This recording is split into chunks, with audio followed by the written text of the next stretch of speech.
Ukraine's President Zelensky is on his way to Washington, where he will be meeting US President Joe Biden and address the US Congress. This is President Zelensky's first trip abroad since Russia invaded Ukraine in February this year. Now, Zelensky has confirmed his visit to the US in a tweet saying he is going to the US to strengthen resilience and defense capabilities of Ukraine. Zelensky tweeted that he will be addressing the Congress and also be holding bilateral meetings.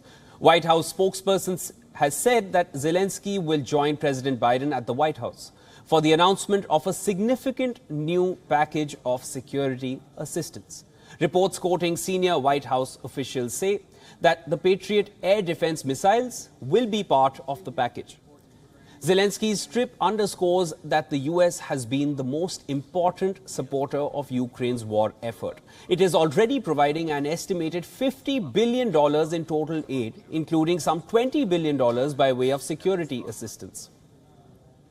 In a letter to colleagues on Tuesday, House Speaker Nancy Pelosi asked all members to be physically present at the Wednesday night session, adding that there would be a very special focus on democracy. The high-profile trip comes as Russian President Vladimir Putin is planning to meet country's senior military officials today to evaluate the results of the war and set goals for the next year after a series of setbacks.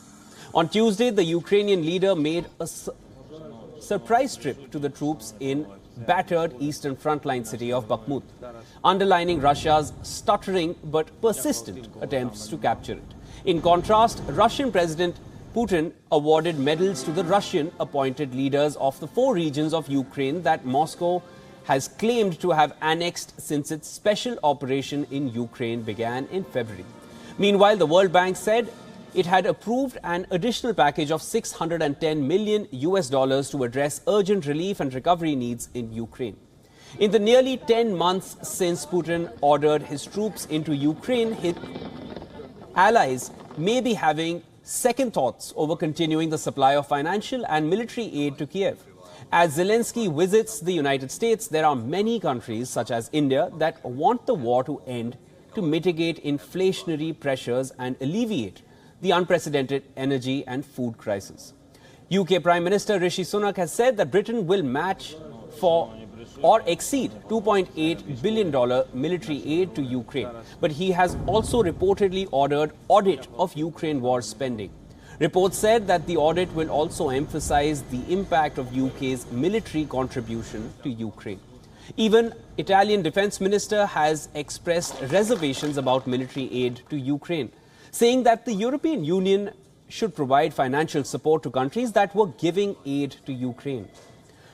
Reports citing senior US officials said that during Zelensky's Washington trip, Biden is likely to announce $2 billion in new assistance for Ukraine and sending of Patriot missiles batteries.